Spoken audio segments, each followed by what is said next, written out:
Spirit of 76. Yes, I have. Very Yep, it's nice. with all the homecoming buttons and of course all the yearbooks. I'm class of 83, or what would have been class of 83, because as you know, we closed in 80. Your class of 1976. How did it enter your mind that I'm going to go from Golden Valley, Minnesota to New York City? Well, I wanted to be a writer and I wanted to be an actress. I was the lead in the play the year that I was in all the one act plays and all the musicals and things. I also was the editor of the school paper, the editor of the yearbook. So those were kind of my twin interests. And New York is sort of the place for that.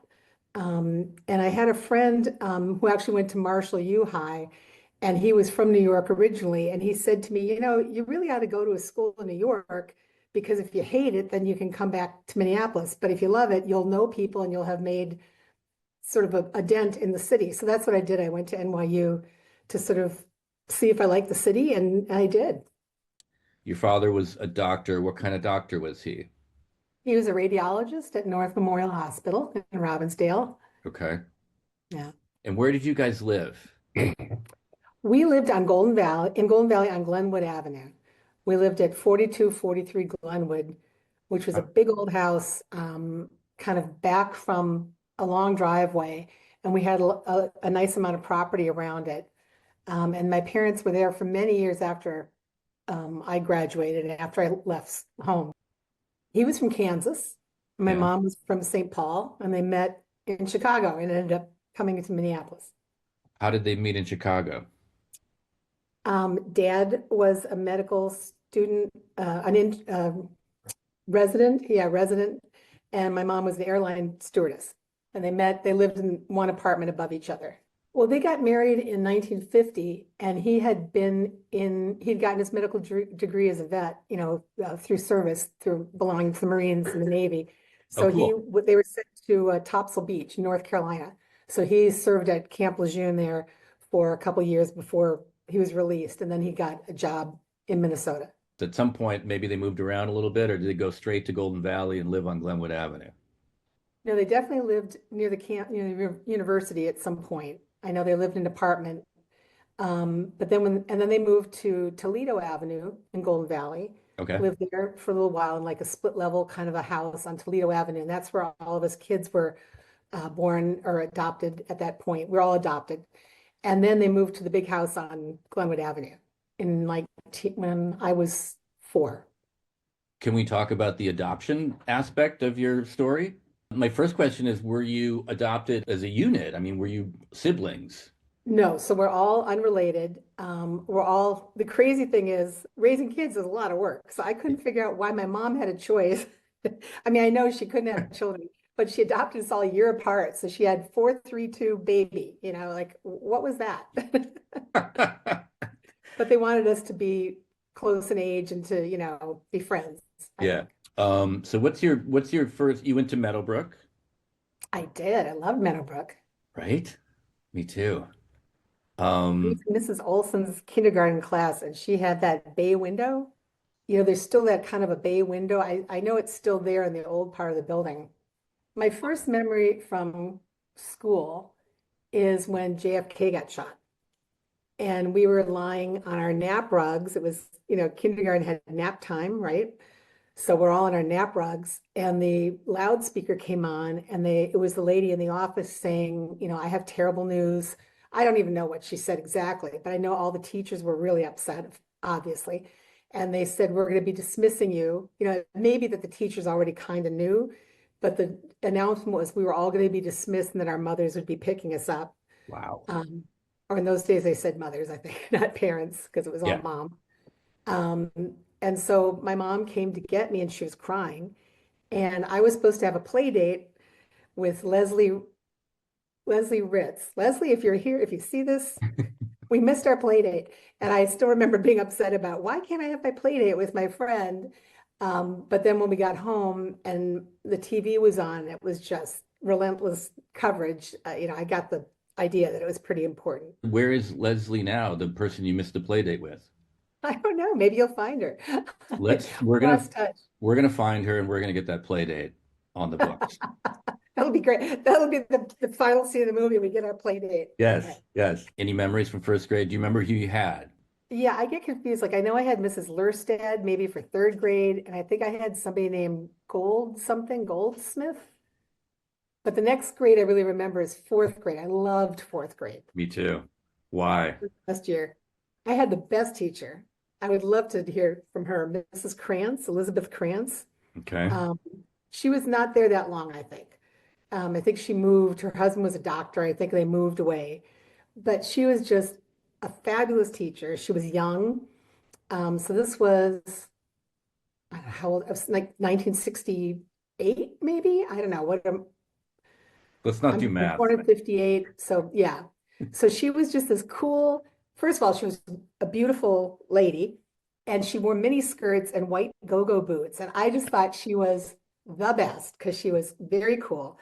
And she would play like groovy music for us. Like I remember she played Linda Ronstadt, Different Drummer, which I remember that song. She played that for us a lot of times.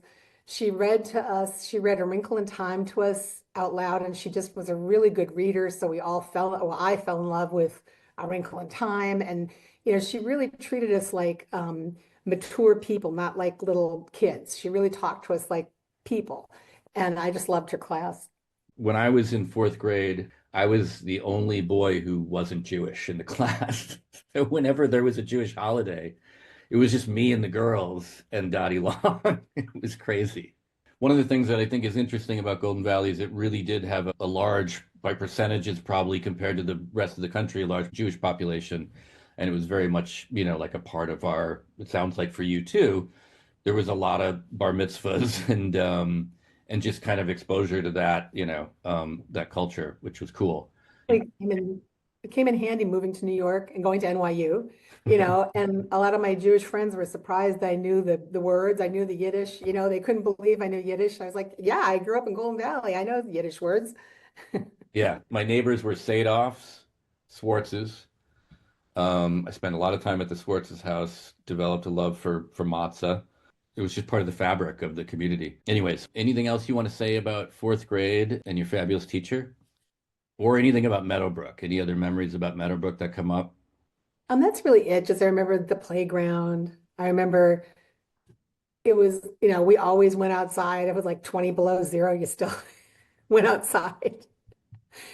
In New York, they shut the whole city down if it sleets, and in Minnesota, like if it was too snowy for the buses, you had to walk. Yeah, yeah. Moving on from Meadowbrook, we go to middle school. At middle school, I had Denny Hansen as my fifth grade teacher. One of my favorite teachers was in seventh grade, Cindy Lubit, who is now Cindy Lubit Calland. And believe it or not, we're friends on Facebook and we talk all the time. But I just adored her. Again, she was like, I don't know, 19, I don't know, basically out of college. We must have been her first group of kids. And she was so cute and young and fun. And I remember a big memory for all of us, especially us girls in the class, was she had a boyfriend who sent her flowers at Valentine's Day and she got engaged. And we were all so excited that she was engaged. So that was very romantic. She Um, still looks amazing. She still looks barely older than I am. So I don't know how she did that. I hope I'm getting this right. I'm not mixing up. He was really into architecture and we had to build little houses. And there was a big display, like the classrooms were around sort of a central square. So you had the fifth grade and then the sixth grade had their own little square. And that square was devoted for the architecture unit. And we all got to build houses and have our houses be part of this little city. I love that. That was I did that with Mr. Rova in sixth grade. Oh, that's it, Ed Rova. That may be who I'm thinking of. Yeah, Yes, that's who I'm thinking. And Denny Hansen was not, yeah, you're right. That was Ed Rova. I'm sorry. it's okay. Um, Rova was big on the building the town, Yeah. and which was like one of the most amazing experiences because there was the tactile, like we're building model homes, and then there was like, well, what's your before you could build the model home, if I remember correctly, you had to study occupations and vocations and careers and pick a career. And then, I picked truck driver. And then because and then and I'm looking at like the house I want to build. He's like, I don't think that house is really appropriate for a truck driver. I think you're gonna have to scale it down a little bit. There was just all these like civics lessons and life lessons that he brought into that whole experience, and it was like a real world experience because we were physically building the town, like you said. Multimodal now, right? In education, that's multimodal that they had, all those different pieces. And there we were doing that. And I mean, you had, like you said, the cutting thing, the balsa wood and the cutting the things out with an X-Acto knife and gluing it and all that stuff, which I was terrible at. And then you had the social piece of it. And yeah, it was really, really neat. And that's interesting too. And I think this is an interesting thing for our age group.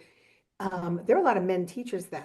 There aren't a lot of men teachers anymore because that was during the Vietnam War, and a lot of men could get a deferral to go to college and become a teacher and not have to go to Vietnam. Mm. Now it's become like this pink collar thing, or at least in the last, I mean, I think it's changing a little bit again. There's more men in education, but for a long time, teaching became a woman's field. But when we were kids, there were a lot of men teachers for that period of time. Who were your best friends growing up? Yeah, probably Judy Sachs, who we're still friends, and Tracy Head, we're still friends. Stuart Bloom, we're still friends. Um, it's like, get older, different name as we get into high school, more people. But yeah, still friendly with a lot of those people. One of my classmates, Chuck Burmeister, became a teacher and taught at Golden Valley. Do you know Chuck? Okay. So I think when Ed Rova retired, I think that's who the teacher was that Chuck did a celebration for him and he asked us all for our memories of him. So if you know Chuck, he's a good guy. He'd be a good guy to interview because he was a student and then a teacher. He's one of my GV basketball gods. And they did warm-ups like Bill Musselman's Gophers. They did warm-ups to Sweet Georgia Brown, the Harlem Globetrotters theme song. And they did this whole like it wasn't just warm-ups, it was like a show. And I was just in I awe. love basketball too. And my brother was a basketball player, so he's a year younger than me. But I was the team statistician, so I got to ride the bus with them. And then I would keep the clipboard and keep track of everything. But Chuck played. Chuck was on the team. My brother was on the team, he was a year younger. Kevin Brown, another good friend of mine, was on the team. Bobby Pfefferly, I think. Yeah, yeah. Well, it was Steve Pepperly was in my brother's class. Okay, right. Bob was my other brother's class. Yeah. There were a lot of Pfefferlys. There were a lot of Pepperleys. So did you like high school? Loved high school. How many kids in your graduating class? About. I'm going to say 120-ish. Wow. We were a big class for Golden Valley. That was a healthy, yeah, that if we had been able to keep up that 120 or even 100, we probably wouldn't have closed. It was Hmm. down to, I think, 80 when I graduated, if Hmm. if, if we had graduated. What was ninth grade like or 10th? Just what are your memories? I did a lot of clubs and activities. I love the teachers that I had. I did a lot of what would now maybe be AP courses, but the more difficult courses, which I loved. I loved the English department. Um, I got to be really close to Rolf Eastland. He was a good friend of mine. After school for many years, we stayed in touch. He was sort of a mentor to me. But Marcia Blix, Roman Borgerding, the whole English department, I love those guys. And the social studies department was great. I loved all the activities. I was on the newspaper, I was on the yearbook, I sang in the choir, I was acting in the plays, I did speech and debate. So I just did all that stuff and I loved doing all of it.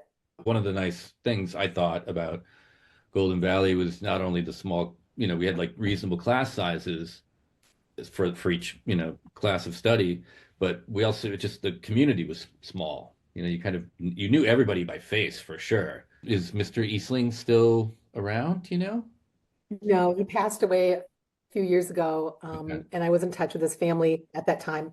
Um, but he was just a great guy. He was an English teacher. He was the speech and debate coach. So he took us on all our trips that we did our way tournaments and stuff. And he was just funny and he directed the musicals. And so he was funny and he loved theater and that was kind of my jam. So we just became really good friends. When he had his goddaughter, a couple of times when his niece, I don't remember what her relationship, his friend came to visit and she had a daughter, got baby. So I babysat sometimes for them a couple of times. Any memories from the trips, the debate, going on the away games, so to speak? Who did you guys debate against? Oh Like, yeah. One of the big trips we did every year was going to Winona. That was a big deal. yeah, Um, that is a big deal. yeah, If they were you're like, hilarious trips. We were naughty and rowdy. and what does naughty and rowdy mean in the 70s? Oh, I don't know how much I should say. Say it all. We can always we can always decide to not share it. Well, since Mr. Eastland isn't with us anymore, I guess I can admit there was a little underage drinking that went on, let's say, Sure. once in a while. He didn't know about it, but Of course not. he would have been horrified. Horrified. Yeah. Anything else that kind of comes to mind about Golden Valley? Well, so it was a very cool school. I mean, right? It looks sort of space age-ish. It was sort of had that double-decker foyer in the front there. It was sort of the perfect teenage petri dish of a lot of different people, but there were a lot of fun dances. There was what's the turnabout dance? Oh, Sadie Hawkins. Sadie Hawkins. There was a Sadie Hawkins dance. There was homecoming. There was those things. And then there was sock hops sometimes after the football games. And there'd be music. So that was really fun. And that to me was, really fun as a teenager to have that ability to stay out and go out somewhere and hear music and dance. I love the theater that we did. So we were competitive in the one act plays. I don't know if you even knew that happened. That was like something that was going on. So there's this one act play competition every year, and we would rehearse and we'd go to this competitive thing where all the plays would, all the high schools would present these plays and they were judged. And, we won one year. That was very exciting. Um, Remember the play? yeah, I think we won. Now I could be wrong about this. I think we won, but it was The Sandbox by Edward Albee, and Stuart, my friend Stuart was in it, and Lisa Murad and I. It was a three parts, and I played grandma. And my role in the play was I was dead in the sandbox. So I laid in the sandbox on stage for the entire play and didn't do anything else. And that was my part. It was great. That's awesome. Uh, Yeah, that was a lot of fun. is that what you got the letter for? The Oh GV? no, the letter, this is from Pep Club. I was on Pep Squad because I Nice. love that shit. Yeah. Yeah. Can you show the camera the buttons again? Yeah, I have the homecoming buttons every year, right? The Yep. class would have and they had to come up with funny things so people would buy that and collect it just from the different teams that you played. And some of them look like it's the same artist. So there's like 2 or 3 years in a row where the Viking has certain characteristics and everything. It's like, Yeah, oh, yeah. that was one kid who did that. I'm very proud of the 1976 Valley Viking yearbook because Mr. Johnston was really, at the time, I didn't understand it. He was like, you got to take pictures of stuff like the menu board at McDonald's because believe me, in 20 years, you won't believe this. And we were like, that's dumb. But now you look at it, it's like a time capsule. It really is good. And we wrote it, we signed our pieces. So different people of us wrote pieces, they're signed essays in the yearbook just about specific moments in time. Like it's really done impressionistically. It's a very interesting yearbook. What I remember as a teenage girl was that, I had long waist length hair and I would do my hair and makeup before school. And then I'd have to go swimming. I was like, really? I have to go swimming and then I'd have to like do my hair all over again. See, this is a thing that probably not everybody shares in their, especially like I think that was middle school, right? When we did that so middle school gym class during a part of the year, it would be like the swim portion. And so I don't Yep. know how long it lasted, but like a month or something, you just went swimming every day for gym class, which meant, change into these little things. And why was it always winter too when we did swim class? It was an indoor pool, but what was graduation like? Did you guys graduate outside on the football field? Yeah, we were outside on the football field. And then you went straight from there to NYU, right? Yeah. Had you visited New York before? Yeah, we came out to interview at colleges. Yeah. Yeah, so I'd only been out there once. My parents had been to New York before, but I hadn't been. So we came out in, I guess, February of senior year, and they took me around. I went to Barnard and to NYU. I was accepted at both, so I was seeing both of them. And then we saw a Broadway show, all Yeah. that stuff. And I just loved it. Couldn't wait to get there. So Yeah. probably had one foot out in college when I was in my senior year, looking ahead to bigger stuff. Why NYU over Barnard? Do you remember? Because the campus was great. Yeah. The quad was, you know, Washington Washington Square Park. Square. Yeah. Yeah, senior year was very fun. I was the lead in the play with my friend Stuart. We were in How to Succeed in Business Without Really Trying. So I was Rosemary and he was J. Pierpont Finch. And my friend Judy was in the play too. We had a lot of fun. Mr. Eastland directed. And the memorable thing about that play is one of my big songs is it's Happy to Keep His Dinner Warm is the name of the song. So it's kind of a satiric thing about how she wants to aspire to being a housewife. And the opening verse is New Rochelle, New Rochelle. That's the place where my mansion will be, where me and the darling bright young man I've picked out for marrying me. He'll do well. I can remember this all. He'll do well, I can tell. And it isn't a moment too soon to plan on my life in New Rochelle, the life of my darling tycoon. So I ended up living in New Rochelle. I've lived here for 30 years, which I just think is amazing. It is amazing. That is insane. I love that.